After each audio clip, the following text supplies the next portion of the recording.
And we are here for the funeral and also a celebration of Robert Braman, someone who it is quite apparent had a lot of family and friends and was greatly loved. So we will have some moments to reminisce and to say some of our prayers and our blessings for him this afternoon. Not everyone knows what he shall sing at the end, watching the pier as the ship sails away, or what it will seem like when he's held by the sea's roar, motionless there at the end, or what he shall hope for once it is clear that he'll never go back. When the time has passed to prune the roses or caress the cat, when the sunset torching the lawn and the moon icing it down no longer appear, not everyone knows that he'll discover instead. When the weight of the past leans against nothing, and the sky is no more than remembered light, and the stories of Cirrus and Cumulus come to a close, and all the birds are suspended in flight, not everyone knows what is waiting for him or what he shall sing when the ship he is on slips into darkness there at the end.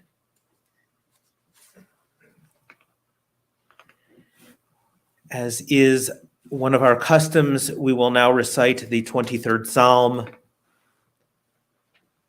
Adonai is my shepherd, I shall not want. God makes me lie down in green pastures, leads me beside still waters, and restores my soul. You lead me in right paths for the sake of your name. Even when I walk in the valley of the shadow of death, I shall fear no evil, for you are with me. Your rod and your staff, they comfort me. You have set a table before me in the presence of my enemies. You have anointed my head with oil, my cup overflows. Surely goodness and mercy shall follow me all the days of my life, and I shall dwell in the house of God forever.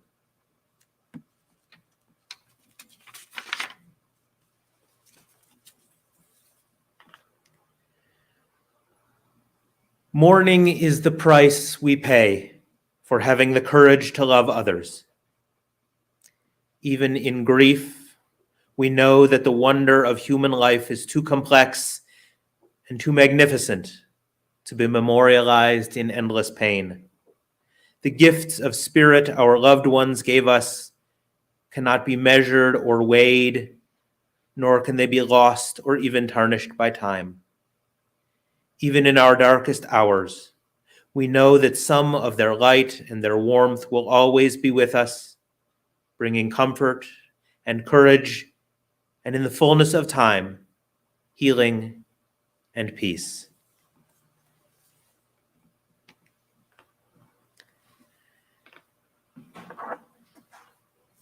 At this time, I ask that you please rise for El Malei Rachamim.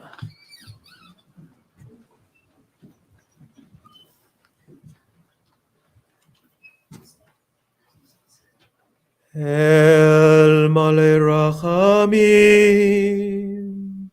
Shochein Bamromim, Hametzeh Menucha Nechona, Tachat Kanfei Hashchina, Im Kirohim Utorim, Kezohar Harakia, Mazhirim,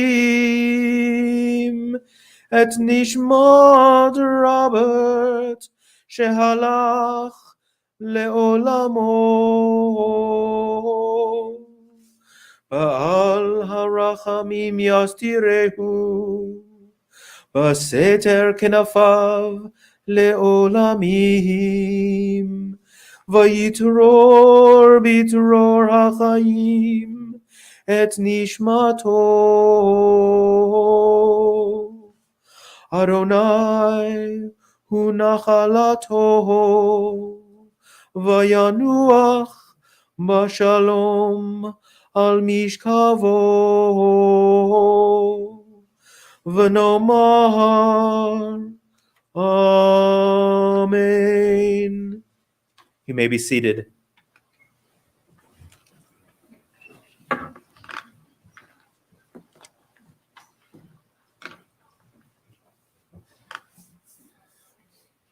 Many performers are simply that, performers. The person that they play on the stage or the screen is not who they really are, not in private, not with their family or their friends. But Bob was unavoidably himself wherever he went. He was larger than life off stage and on it. I asked Roberta and Liz how their father got started on the stage, and they could not be sure. They know that he had to have learned music somewhere, somehow gotten a start, but almost perfectly fittingly, they did not know how it actually all unfolded. It is almost as if it was inevitable and as natural as breathing that he would end up becoming a performer. So to know him as a performer was in many ways to know him as anyone. Certainly, the family got to experience him in ways an audience might only imagine. Taking trips, he gave Liz the travel bug, loving sports, including football, which helped him bond with Roberta and her family, or in the love that he had for all of his children and grandchildren, great-grandchildren. And they got to share all of the same outward things that the audience did as well. He was a showman in so many ways. He had a big personality, telling jokes, leaving his family laughing, even in his late days. He had a gigantic heart, always giving to others, whether he had the money or not.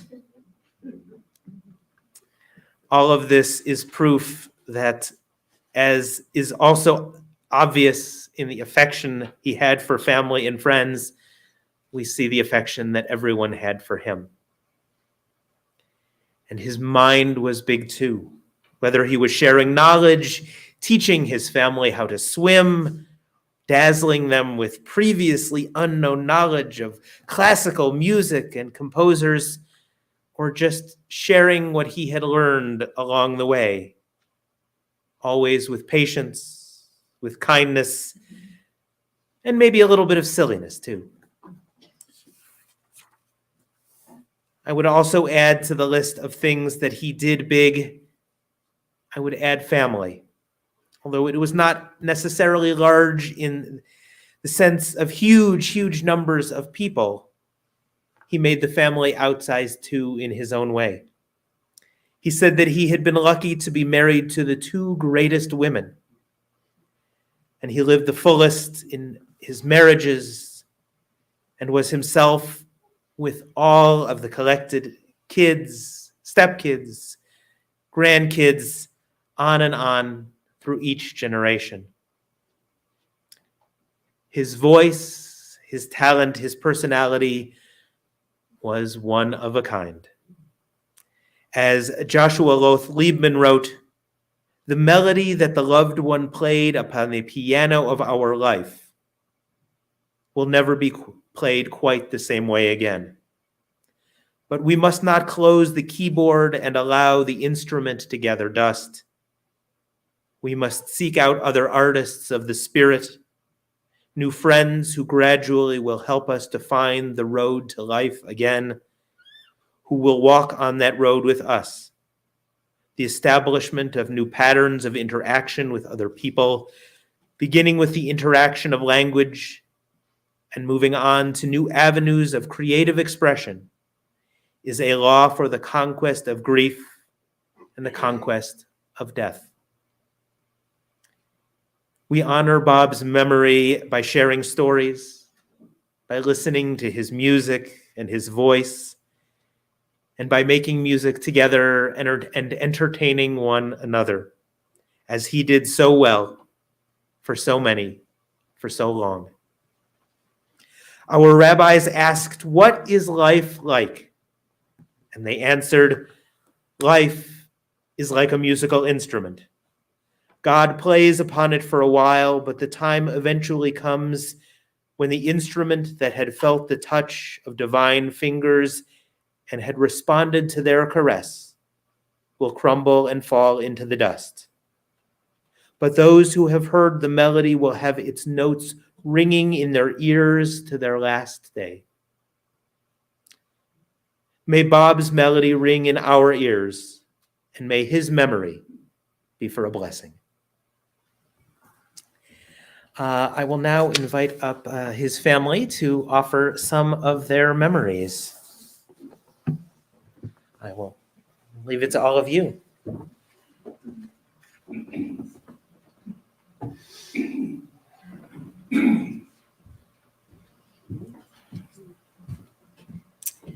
Rabbi, thank you for a most beautiful and moving description of our Father. I just need just a minute here to regroup. Rabbi Benjamin met with us, and what he was able to extrapolate out of our meeting has left me speechless, because he was able, in a very concise and beautiful way, to explain my Papa San. My Papa San met me April 5th, 1955. My dad was the most amazing, brilliant, tough, talented, focused, loving man in the world. We fought, we loved, we traveled. Everything I am today, my dad was absolutely a huge part of. My sweet dad taught me about life. My dad taught me how to think, how to question, how to critically think, how not to take something at face value, how to always look. We were not raised, as all of you know, in the Jewish faith, but our dad was. He was bar mitzvahed. This was his temple when he was active, and he did come here. And as we put in the obit, Dad held his Judaism very close to his heart. He spoke fluent Hebrew. He would sit down occasionally and show me the script, explain to me, but we never moved past that. Yet his Judaism was imbued in his soul and who he was and what he believed, and taught him how to be a person of knowledge. Our dad could do anything. My dad took me everywhere when I was a baby. For those of you who don't know, Roberta and I are separated by 12 years. That's a lifetime in many, many ways. So my experiences, and we've talked about this, because when we talked to the rabbi, it was like, really? Really? Things we'd never even heard. So for our experience as a little girl, my dad was in the meat of his career. He'd moved to Reno. We had been back and forth, and I traveled, and I traveled, and I traveled in the back of a car looking at the stars, singing songs. She's talking to her Zadie right now, because our dad, my dad, her great-granddad was absolutely enamored. And I'll let my sister go on, but I spent a whole lot of time with him over the last couple of months saying, that baby, all he wanted to do was see this child. This is a man who developed vascular dementia, yet he could still talk and communicate, be with us. And I'm going to take 2 minutes to play something that I think will put a smile on all of your face. And if it doesn't epitomize my dad more than anything in the world, I feel he is here with me, and he is a larger than life. You took all my story. And he was focused, and he was driven, And he was a creator, and he went from the joy of creating music to the joy of developing real estate. And nothing was going to stop this man. He had a focus, and he could sell, and I hate to say this, but maybe I shouldn't use that in a house of worship, but he could sell anybody anything. He had the most incredible charisma, and he really, truly wanted the best. He wanted to help people make money. He wanted to make money. He wanted to be happy. He wanted people to be learned. Mostly, he wanted people to have music in their soul. And he would talk, and he would listen, and he would ask you questions, and he looked in your eye, and it wasn't just about him. I loved my dad with all my heart. Everything I am, the intellect that I have, the thought processing I have, he was absolutely a root to the center of the earth. And it wasn't always easy, as many of you know. Many of you know how much I loved my dad. I have something I want to play. Take 2 minutes because I didn't want to go too long. I've asked permission from both my sister and the rabbi to make sure I could do this. So I'm behaving.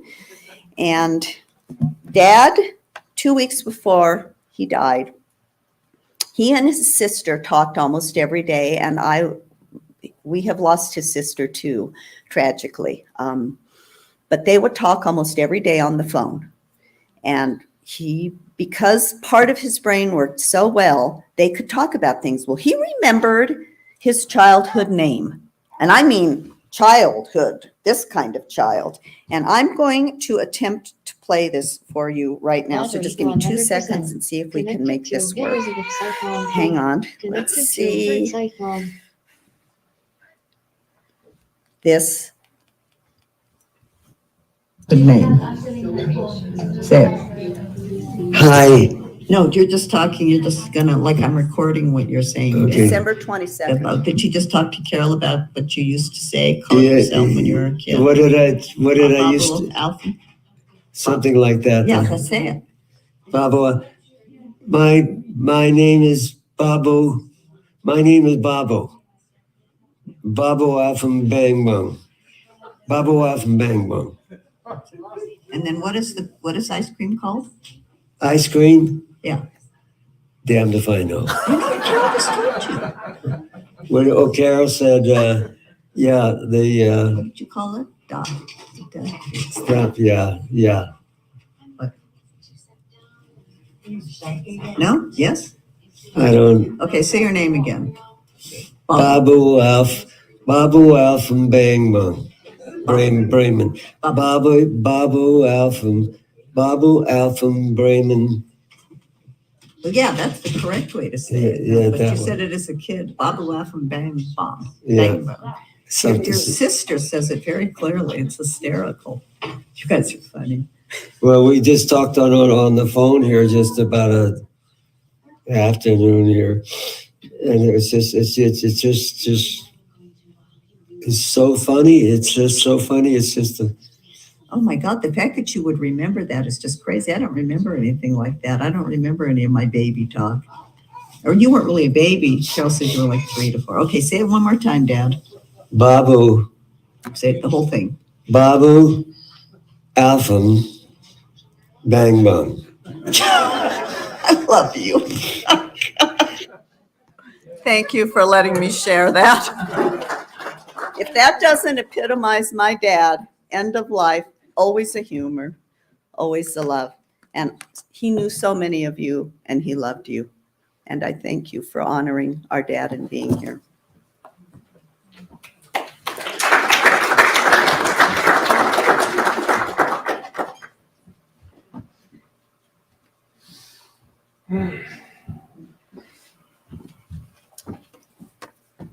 I only have 10 pages, but I'll still be shorter. Thank you all for being here. Our dad would be and is so happy to see so many wonderful people. What can I say about my dad? I met him when I was little. Well, before that, but my memories of him started about 3 years old. He was a loving And funny and silly daddy, there's a prevailing theme here you probably have noticed. He made me and a lot of others giggle with his Daffy Duck impressions, his funny expressions, and his silly but clever rhymes. He was also very generous with his time and financially. From the time I was very little, my dad and I had nicknames for each other. Couldn't Coke. We always call each other that or some form of it. Couldn't Coke or Couldn't Coke. When I moved to Salt Lake with my mom and my stepdad, my dad and I would write letters back and forth and sign them Couldn't Coke, and we signed greeting cards that way too. I didn't really even know where it came from till I was an adult, and he told me that when I was very little, around 3, they were playing the album Jesus Christ Superstar, and I was singing my heart out into a tape recorder, the song for I Don't Know How to Love Him. And there's a line in the song that says, I couldn't cope.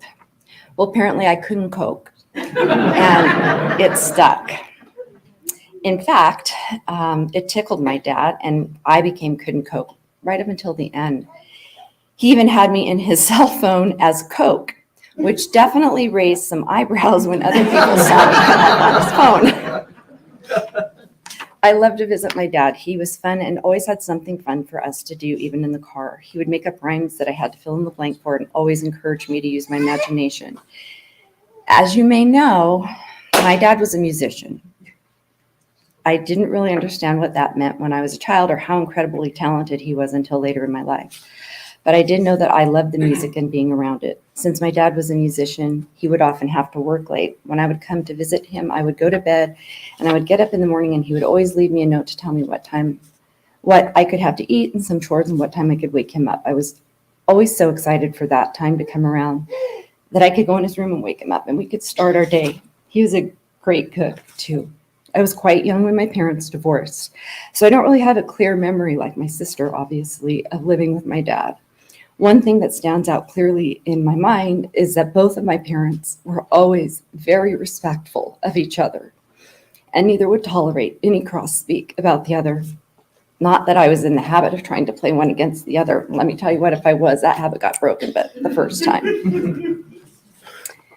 But it had a huge impression on me, and being raised and raising children of my own and then having had gone through a divorce too, it made a big difference. My dad was always very supportive and he was very proud of his daughters. Although I didn't live with him, we spent a lot of time together and we were very close. I don't recall too many times in my life when I was angry with him or vice versa. He was always there to talk to and offer support or advice. He always seemed to have time for me. There was one time he'd come into my office. I've worn glasses or contacts since 2nd grade. On this particular occasion that my dad came to see me, I was very emotionally distraught and I was crying, ugly crying. My mascara was in my eyes, on my desk, on my shirt, and I had to take both my contacts out and put them on my desk. My dad had been talking to me for some time about what I thought about LASIK, and I had been contemplating it, but it wasn't there financially for me at that moment in time. Well, that day, then and there at my desk, my dad insisted that if I was comfortable with the procedure that he would pay for it. And he and my stepmom helped too. And he even came to watch me have the procedure done. He was an integral part of both of my weddings and a confidant in my life and my relationships. When his grandsons were born, he was ecstatic and adored them. He spent a great deal of time with Austin, when Austin was little, and Austin and his cousin Kayleen. And they spent a lot of time together with Zadie and Noni. They went on trips and got to experience so many things and make wonderful memories. When Colin was born, Noni and Zadie were a little older, and Colin was a whole other level of active.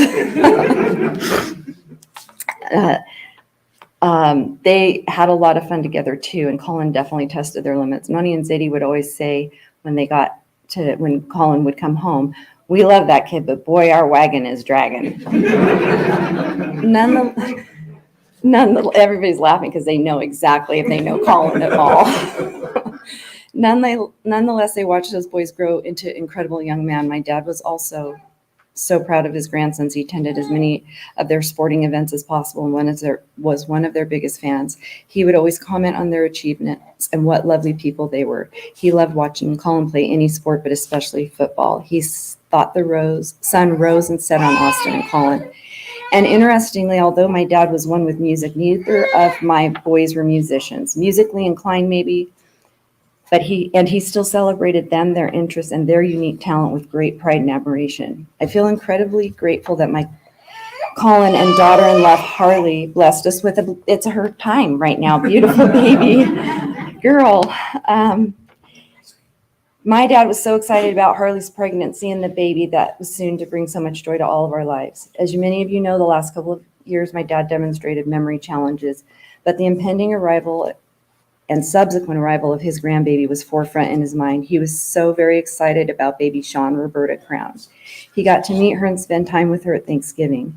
I will be eternally grateful for his having the opportunity to meet her. His eyes sparkled, and the look on his face when being around her or just talking about her reflected his adoration. It really made me think and wonder, are they connected in some indescribable way? Perhaps her being so new here to life and him being towards the end. Is there some unspoken bond? I don't know, but the idea gives me comfort. My dad was truly one in a billion. Music was his very essence right up until the end. When he moved to his home, he took his horns and he played them and sang for the other residents. They left him there, and even as his memory continued to decrease, his caring nature was still alive and well. My mother-in-law, Val, had back surgery last year. When we told my dad, he was very concerned for her. In the subsequent days and weeks, whenever we would talk to him or see him, one of the first things he asked was, "How's Val?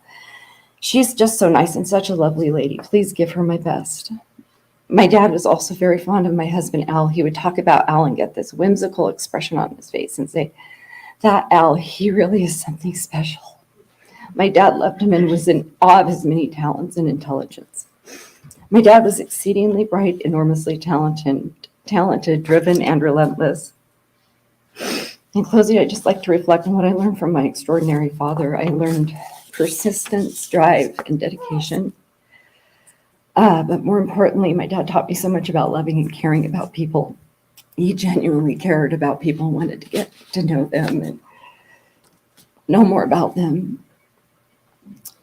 I also learned forgiveness, kindness, and grace. It's funny, my dad wasn't always the most patient dad, but he was a very patient, devoted person. He wasn't perfect, none of us are, but he was truly a person to aspire to, and I am so lucky to be his daughter and have had him be such an exceptional and special influence in my life. Thank you, my dad. Thank you for the love, the lessons, the generosity, the laughs, so many laughs, the support, the hugs, and even the tears, and there have been a lot of those the last few months. Thank you for your incredible, indelible presence in my life. You touch those around you in beautiful ways. I miss you terribly and love you forever. Love. Thank you.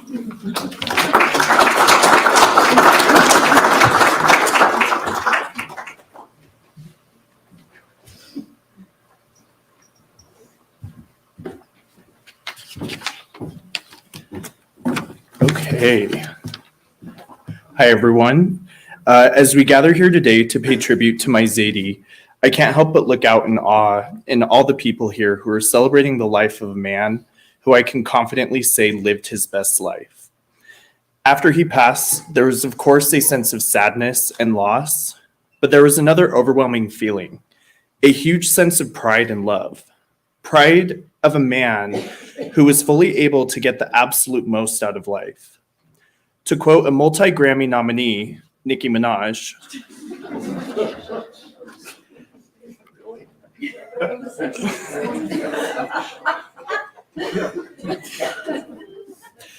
"I believe that life is a prize, but to live doesn't mean you're alive." And although slightly in jest, this quote does resonate with me looking at the life of Zadie. He took the prize of life and ran with it. He was one of the most talented people I've ever met. Since a young boy, he had a dream. He was going to become a musician. He followed and committed to this dream up until the end. He got to play with some of his biggest idols, but little did he know he himself became an idol to his family. He never missed an opportunity to sing for us and seized every moment to display his talents wherever he could. And so talented he was.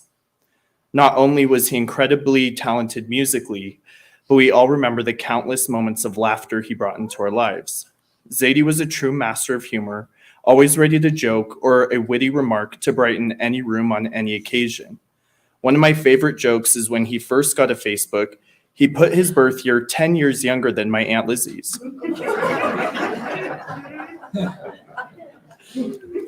Although he may have just been trying to pull a fast one. He was one of the most charismatic individuals and always had a way with the ladies, whether they liked it or not. He embodied confidence and style, and more importantly, he was kind. He was genuinely interested in other people and loved to connect with anyone he met on a deep level. He was so well-rounded and could talk to anyone about anything from sports, the arts, music, politics, and even worldly travels. He was a modern-day Renaissance man. So today, as we remember the life of Zadie and celebrate the incredible life he lived and the countless smiles he brought to our faces, he may have moved on, but his voice and songs will echo in our hearts forever.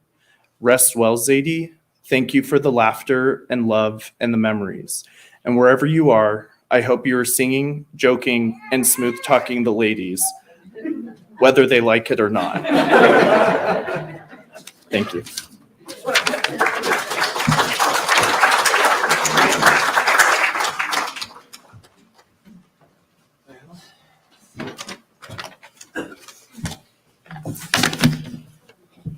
Hi, everybody. It's truly so beautiful to see all the lives that my Zadie had an impact on here today. My Zadie was really a one-of-a-kind human being. From his passion for music to his love and admiration for his family, he never ceased to amaze me. And my grandpa was just awesome. Music, as my mom said, was never my thing growing up.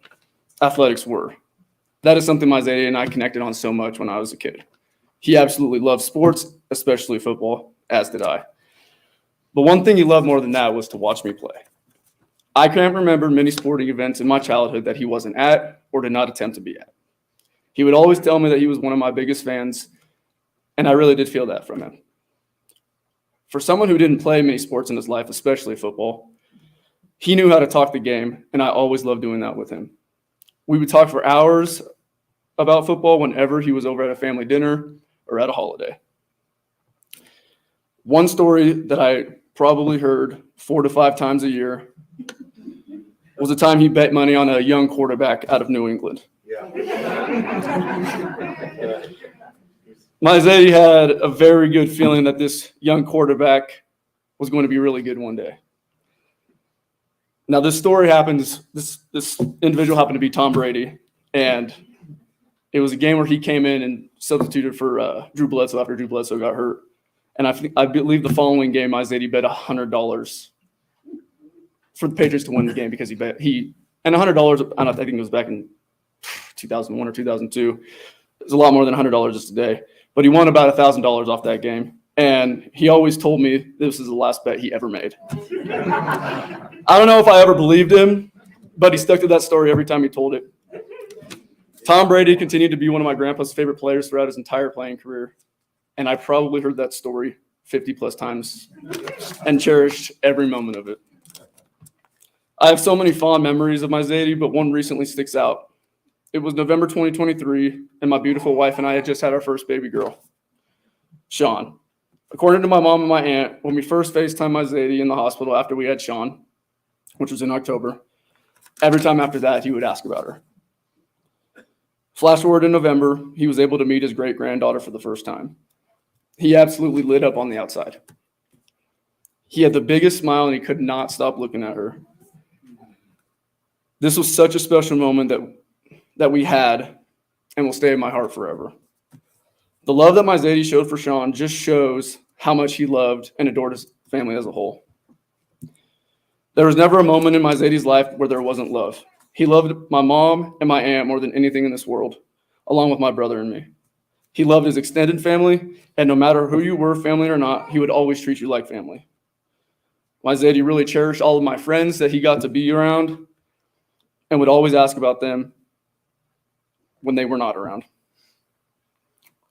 He lived a long, prosperous, and happy life, and I miss and will continue to miss him every day. Now he gets to play his trumpet, sing his songs, and drink his martinis with toothpaste for eternity. I love you, Zadie.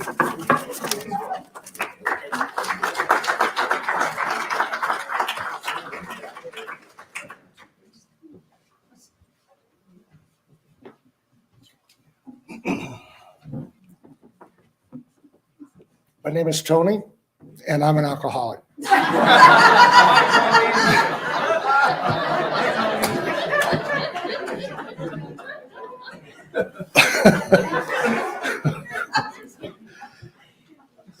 Bob married my mom, our mom, Ron's and my mom, some 35, 36 years ago, maybe longer. And, before I start, Rabbi, I want you to know that my wife and I are proud members of KUFI, which is Christians United for Israel. We got your back. Thank you for this. So when Mom told me, she said, you better sit down for this. And I said, okay. She said, Bob has asked me to marry him. I'm going to marry him. And I said, are you out of your mind? I said, Bob Braman, really? I had worked with Bob, and we had a couple of rough goes there, period of his life, and he was tough to get along with. But the day that he married Mom was absolutely, I gave Mom away at the wedding, and I told Bob, I said, you heard her, I'm going to kill you. I said, and so there's this one story I just want to share with you all. I wanted to do a sitcom of our family. I really did, man. And I was going to call it The Jew, the Italian, and the Ex-Husband. For those of you that know my family, dysfunction runs deep. My dad was at the house constantly. He and Mom were very good friends, and Bob put up with it. So Bob had finally moved in, and he had a Star of David that he took a hammer out and a nail, went to the wall, and put the Star of David on the wall. Well, me being the kind, gentle soul that I am, I got a crucifix, and I put it right next to the Star of David. I said, welcome to the family, Bob. You had to be there. Crap, what time's this meeting over? We're going to have a celebration with some great music after this today. And we just hope that all of you can make it, because it'll be at the Atlantis and in the Treasury A, B, and C room. And my brother and I, and John Shipley, and CC is here, and John and his wife are here. We're all gonna play, and Holly and Joe McKenna. So we're all gonna just take Bob out the way he came into this world, with music. And I thank you all for showing up and being here, my family, my sisters, my nephews, my lovely niece, and her new husband. 12 o'clock.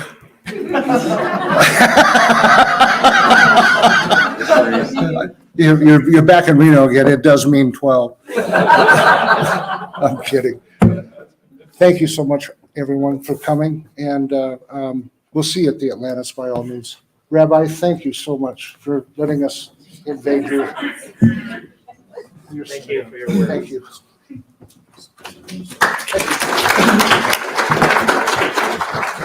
Since I'm the senior member in the family, the old broad, I want to just share, since I haven't had a time.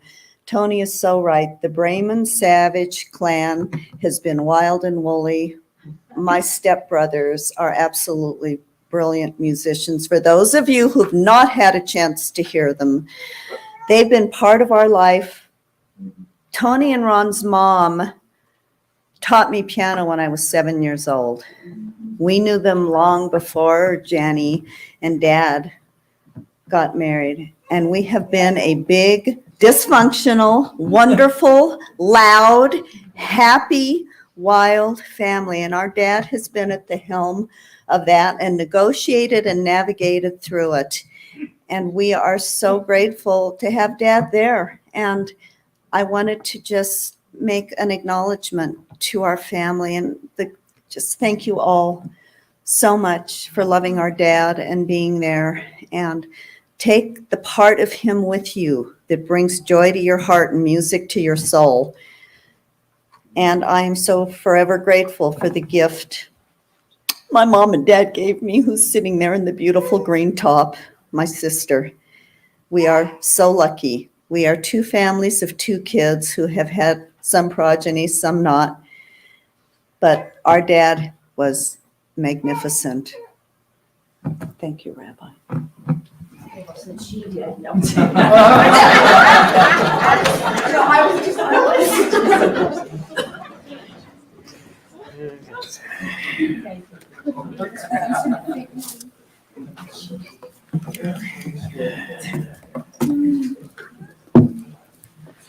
Well, I trust that those memories have brought a few smiles to some faces, and the best thing we can do, both for ourselves and for the memories of our loved ones, is to keep sharing, to keep telling those stories. And even if we've heard the story several times, no one ever minded hearing a good story twice.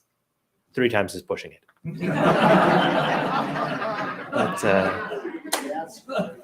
But please keep sharing these memories and the melodies and all of the good things that come with our celebration of Bob's life.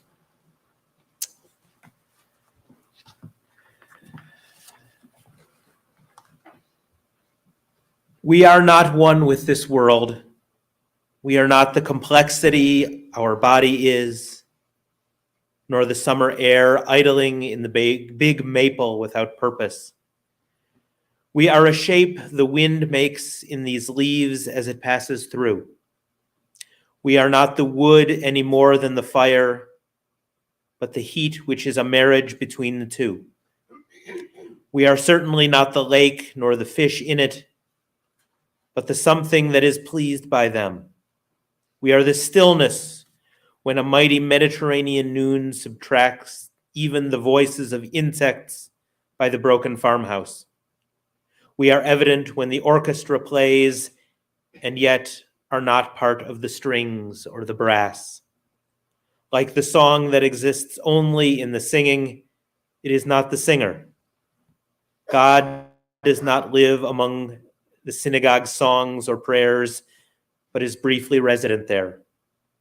We are occasional like that, a lifetime of easy happiness mixed with pain and loss, trying always to name and hold on to the enterprise underway in our chest. Reality is not what we marry as a feeling. It is what walks up the dirt path, through the excessive heat and giant sky, the sea stretching away. He continues past to the old villa, where he will sit on the terrace with her, their sides touching, in the quiet that is the music of that place, which is the difference between silence and windlessness. At this time, I ask you to rise in body or in spirit for the recitation of Mourner's Kaddish.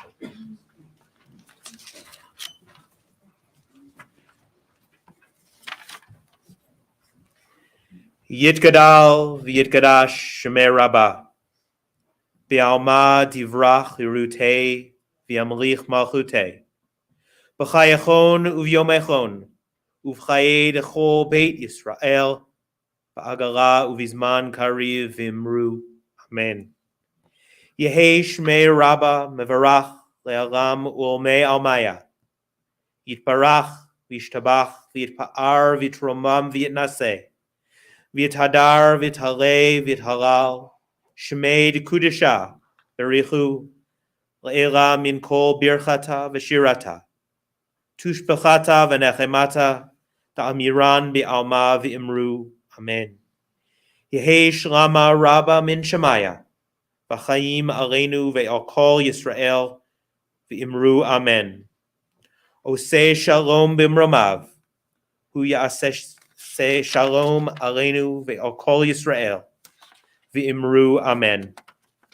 May the one who grants peace grant peace to all who mourn, and to which we say, Amen.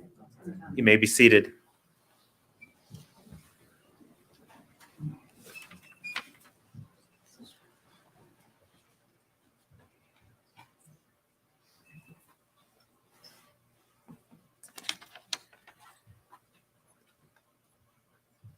We close with words that have offered comfort to our people for generations. Hamakom yenachem etchem toch sha'ar avalei Tzion v'Yerushalayim. And we all say to the family, may God console you with all the mourners in Zion and Jerusalem. And we urge you, now go forth in peace to life. Again, on behalf of the family, thank you all for coming, and please let the celebrations of life and the wonderful remembrances continue. Thank you.